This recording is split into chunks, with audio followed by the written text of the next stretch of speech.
নমস্কার দর্শক বন্ধু, সকলকে জানাই শুভ নববর্ষের প্রীতি শুভেচ্ছা সহ এক বুক ভালোবাসা। হ্যাঁ বন্ধু, এখন বলবো 2024-এ কুম্ভ রাশির জাতক জাতিকার জীবনে কি কি ঘটতে পারে, অর্থাৎ জানুয়ারি থেকে ডিসেম্বর মাস পর্যন্ত 2024-এ কুম্ভ রাশির জাতক জাতিকার জীবনে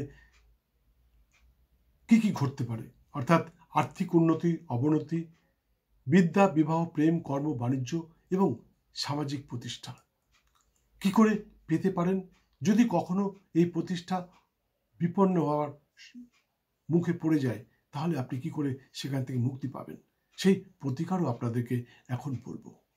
যাই হোক, বছরের শুরুতে যায়, অর্থাৎ জাতকের স্ত্রী জাতিকার স্বামীর সুপরামর্শে কর্ম বাণিজ্য নানা উন্নতি সহ প্রতিভার বহিঃপ্রকাশের সম্ভাবনা, সেই সঙ্গে নানাভাবে আর্থিক উন্নতির সম্ভাবনাও প্রবল। কারো ঘটতে পারে নতুন কর্মসংস্থান, কেউ পেতে পারেন পদোন্নতি। স্বামী স্ত্রী তথা প্রেমিক প্রেমিকার সুগাঢ় সম্পর্ক অনেকেরই দৃষ্টি আকর্ষণ করতে পারে। বছরের শুরুতেই কোনো জাতিকা হতে পারেন গর্ভবতী, কারো বিবাহ স্থির হতে পারে, কেউ করতে পারেন রেজিস্ট্রি ম্যারিড। তবে অনেকেরই 4 হাত 1 হওয়ার সম্ভাবনা প্রবল, অর্থাৎ এবছরে শুরুতেই কুম্ভ রাশির জাতক জাতিকা অনেকেরই বিয়ে হয়ে যেতে পারে। নিজের বাণিজ্য উন্নতিতে অনেকেই আশ্চর্য হতে পারেন। বিশেষ করে এপ্রিল মে মাসে আপনাদের বাণিজ্য উন্নতি নিজেকে ভাবিয়ে তুলতে পারে। বিশেষ করে সেই সঙ্গে যশ খ্যাতি আপনাকে কিন্তু ভাবিয়ে তুলতে পারে। কুম্ভ রাশির জাতক জাতিকা, আপনাদের জন্য এপ্রিল এবং মে মাস অত্যন্ত সুখকর। লিখে রাখুন, প্রয়োজনে ভিডিওটা বন্ধ করুন, স্টপ করুন, কাগজ কলম নিয়ে আসুন এবং লিখে রাখুন কোন মাসে আপনার জীবনে কি ঘটতে পারে।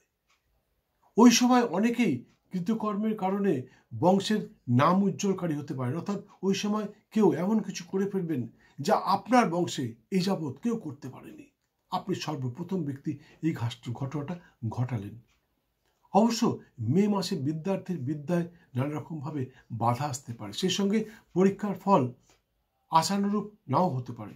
তবে সেপ্টেম্বরের শেষে এবং অক্টোবরের শুরুতে বিদ্যার্থীর বিদ্যায় নানা উন্নতি সহ প্রতিভার বহিঃপ্রকাশের সম্ভাবনা প্রবল। বিশেষ করে আইনজ্ঞ, উকিল, ব্যারিস্টার ইত্যাদির জন্য আর্থিক উন্নতির সম্ভাবনা প্রবল। ফেব্রুয়ারি এবং মার্চ মাসে কেউ পেতে পারেন পদোন্নতি, প্রশাসনিক ব্যক্তিত্বের নানা উন্নতি, সেই সঙ্গে চিকিৎসা শাস্ত্রের সাথে যুক্ত ব্যক্তির নতুন কর্মসংস্থান, কারো ঘটতে পারে পদোন্নতি। মে মাসের পর কেউ পেতে পারেন পৈতৃক বা দাদু ঠাকুমার সম্পত্তি, কেউ পেতে পারেন মায়ের ভাগের সম্পত্তি, শেয়ার ইত্যাদিতে পেতে পারেন ফাটকা পয়সা। এপ্রিল মাসে নানাভাবে ভাগ্যোদয়ের সম্ভাবনা, কিন্তু সেপ্টেম্বরের মাসে কিছু বাধা বিড়ম্বনার সম্মুখীন হতে পারেন। আগস্ট মাসের শুরু থেকে আয়ের পথে নানাভাবে বাধা আসতে পারে এবং ডিসেম্বর মাসে শত্রুতার শিকারের সম্ভাবনা হতে পারে। হ্যাঁ, ডিসেম্বর মাসে কিন্তু আপনি শত্রুতার শিকারের বলি হতে পারেন, অর্থাৎ শত্রু কিন্তু আপনাকে পরাজিত করতে পারে ডিসেম্বর মাসে। তাই ডিসেম্বর মাসটা শত্রুতা থেকে একটু সতর্ক থাকবেন, বিশেষ করে জ্ঞাতি শত্রু। যাই হোক, মনে রাখবেন, ভাগ্য প্লাস চেষ্টা ইজ ইকুয়াল টু ফল। আপনার ভাগ্যে আছে, কিন্তু আপনি যদি চেষ্টা না করেন তাহলে কিন্তু পূর্ণ ফল পাবেন না। যে মাসগুলো বললাম যে অত্যন্ত শুভ মাস, সে সময় কিন্তু আপনাকে চেষ্টা করতে হবে। আপনি বললেন আরে ভাগ্যে আছে, হয়ে যাবে, না বন্ধু, চেষ্টা করতে হয়, তাহলেই আপনি পূর্ণ ফল পাবেন। আমি কিন্তু মন গড়া কথা একটা বলি না, সে সাপ্তাহিক রাশিফল হোক, মাসিক রাশিফল হোক বা বাৎসরিক, সবসময় কিন্তু আমি রাশিচক্রের পুঙ্খানুপুঙ্খ বিচার করে তারপরেই বলি। এই রাশিফলটা অনেক বড় হয়ে যেত, কিন্তু আমি ছোট করে সংক্ষেপে বললাম, বাকিটা প্রতি মাসে জানতে পারবেন। যাই হোক, আরেকটি কথা বন্ধু, আমি জানি আপনারা আমার ভিডিও দেখেন, শেয়ার করেন, সাবস্ক্রাইব করেন, লাইক করেন, অনেক কমেন্ট করেন, সব থেকে বেশি আপনারা ফোন করেন, কিন্তু আপনারা যেটা করেন না সেটা হচ্ছে সময় মতন আপনারা বেল আইকনটা বাজান না, যার জন্যে সেকেন্ড টাইম আমার ভিডিও অনেকেই দেখতে পান না।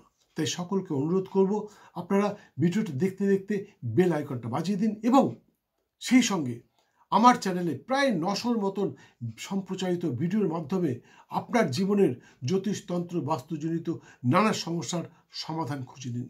এখানে আপনার সমস্ত সমস্যার সমাধান পেয়ে যাবেন। একটু খুঁজুন, যদি না পান স্ক্রিনে দেওয়া নাম্বারে আমাকে ফোন করুন, ওই ভিডিওটা আমি আপনার নাম্বারে সেন্ড করে দেবো, এবং আপনি সেই সমস্যা থেকে মুক্তি পেয়ে যাবেন। যে কোনো সমস্যা এখানে পেয়ে যাবেন। যাই হোক, এই মুহূর্তে কুম্ভ রাশি গৃহে শনি অবস্থান করছে।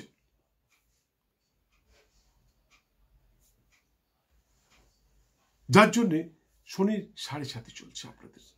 অনেকেই হয়তো নানা রকম ভাবে ভয় দেখাতে পারে, পাথর, কবচ, শেকড় ইত্যাদি ধারণ করতে বলতে পারে, কিন্তু আমি বলবো ওসবের কিচ্ছু প্রয়োজন নেই বন্ধু। আমার জীবনেও শনি 7.5 গেছে।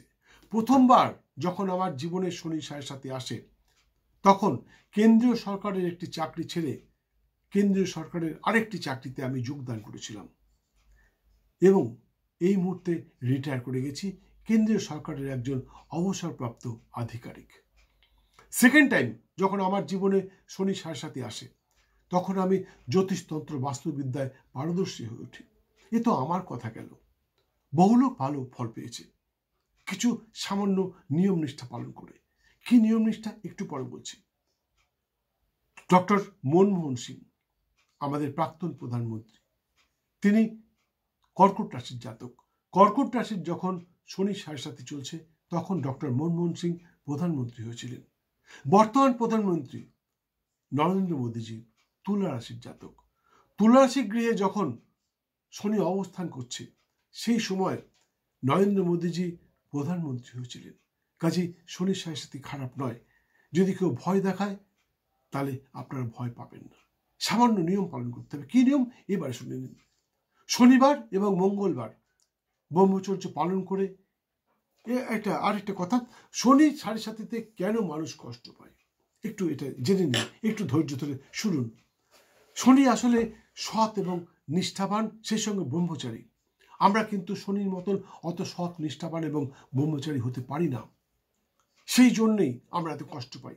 শনি যে রাশিগৃহে অবস্থান করে এবং যে রাশিগৃহকে আলোকিত করে, শনি একটা রাশিগৃহে 2.5 বছর থাকে, এবং একটি রাশিগৃহকে শনি 7.5 বছর ধরে প্রভাবিত করে। যেমন ধরুন, এই মুহূর্তে শনি কুম্ভ রাশিগৃহে আছে। শনি 3টে রাশিগৃহ, অর্থাৎ মকর, কুম্ভ এবং মীন, এই 3টে রাশিকে শনি নিজের প্রভাবে প্রভাবিত করছে, যার জন্যে এই 3টে রাশির লোক নানা রকমভাবে কষ্টের মধ্যে রয়েছে, কারণ শনির মতন সৎ নিষ্ঠাবান হতে পারে না। শনি কি করে, নিজের মতন করে নিতে চায়। যেরকম কর্মকার কোনো লোহা, সোনা, রূপা, পিতল, তামা ইত্যাদিকে পুড়িয়ে, ঝলসে, পিটিয়ে নিজের মনের মতন গড়ে নেয়, ঠিক তেমনি শনিও চায় সেই জাতক বা জাতিকাকে নিজের মতন করে নিতে। কিন্তু যদি আপনি নিজের থেকেই নিজেকে সমর্পণ করেন শনির কাছে, সত্যনিষ্ঠার পথে চলেন, ধর্মের পথে চলেন, তাহলে আপনার থেকে জয়ী আর কেউ হতে পারে না। শনি আপনাকে ঢেলে দেবে, এত দেবে আপনি ভাবতে পারছেন না।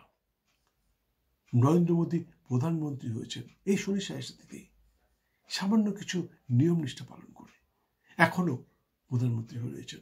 মনমোহন সিং 15 বছর ছিলেন, এই শনি 7.5 প্রধানমন্ত্রী হয়েছিলেন। আমি নিজে শনি 7.5 2টো চাকরি ছেড়ে, এই একটা চাকরি ছেড়ে একটা চাকরিতে জয়েন করেছিলাম। খুব শান্তিতে চাকরি করেছি, কোনো ঝামেলা চন্ত্র তো মানুষের জীবনে থেকেই থাকে, কিন্তু তবু আমি অনেক ভালো ফল পেয়েছি। এই শনি 7.5 নানা রকম ভালো ফল পাওয়া যায়। কি করতে হবে? প্রতি শনিবার এবং মঙ্গলবার নিরামিষ আহার সহ ব্রহ্মচর্য পালন করে, শনিবার মা দক্ষিণা কালীর পুজো, মঙ্গলবার বজরংবলীর পুজো সহ চালিসা পাঠ। হ্যাঁ, তবে মন্দিরে গিয়ে নয়, বাড়িতে সম্পূর্ণ একান্তে বজরংবলীর পুজো সহ চালিসা পাঠ করুন। প্রসাদে দেবেন নারকেল এবং লাড্ডু। যদি নারকেল লাড্ডু জোগাড় করতে না পারেন, তাহলে একটা মিস্ত্রি, এই একটা নকুলদানা, একটা বাতাসা বা সামান্য কয়েক দানা মিস্ত্রির টুকরো দিয়ে 5টা তুলসী পাতা অবশ্যই দেবেন।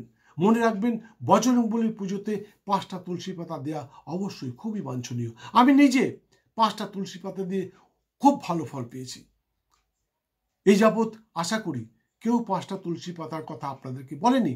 আমার এই কথা শুনবার পর অনেকেই হয়তো, অনেক ইউটিউবার নানা রকম গল্প বানিয়ে আপনাদের সামনে উপস্থাপন করবেন, কিন্তু মনে রাখবেন সর্বপ্রথম আমি ডক্টর দেবদূত আপনাদেরকে বলেছিলাম 5টা তুলসী পাতা দিয়ে বজরংবলীর পুজো করুন, এতে বজরংবলী তুষ্ট হবে।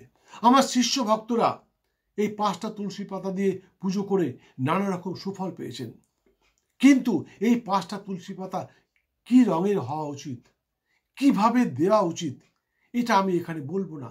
তার কারণ এটা বললে নকল হয়ে যাবে। অনেকেই নানা রকম ভিডিও করে আপনাদের সামনে উপস্থাপন করবে। যার জানবার ইচ্ছা তারা সাক্ষাতে এসে আমার কাছ থেকে জেনে যেতে পারেন। তবে যাই করুন না কেন 5টা তুলসী পাতা দিলে কিন্তু বজরংবলী অবশ্যই তুষ্ট হবে। যাই হোক,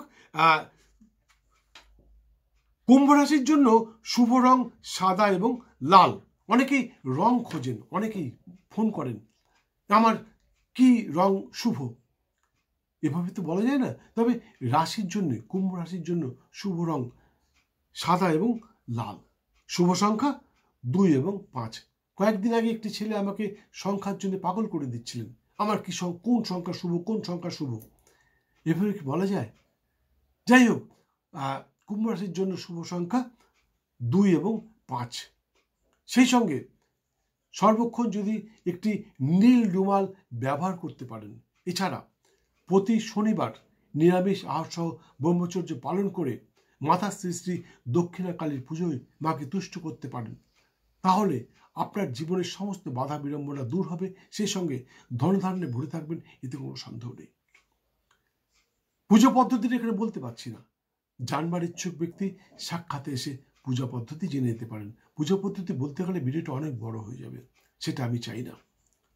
আর রত্ন সম্বন্ধে কোনো আলোচনা করলাম না, কারণটা হচ্ছে রত্ন সম্বন্ধে আলোচনা করতে গেলে আপনার রাশিচক্রের পুঙ্খানুপুঙ্খ বিচার করতে হবে।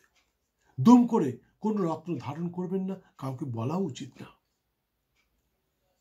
তাহলে যারা রত্ন বিক্রি করছেন, পাথর বিক্রি করছেন, তারা কিন্তু নানা রকম পাথর নিজেদের শরীরের সাথে লাগিয়ে রাখত।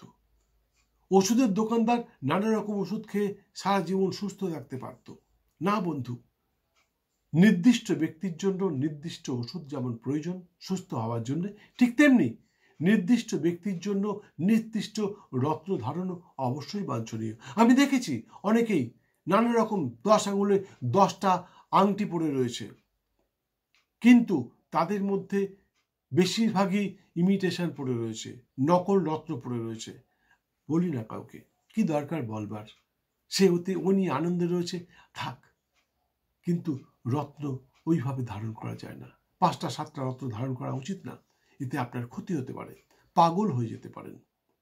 রত্ন একটা বা দুটো দরকার, যার দ্বারা আপনার ভাগ্যের বন্ধ দরজার তালাটা খুলে যাবে এবং ভাগ্যোন্নতি ঘটতে পারবে।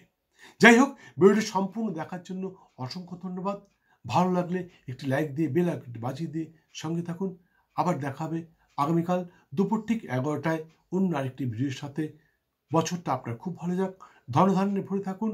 2024-এ আপনাদের জীবনে নতুন সূর্যের উদয় হোক। জয় মা।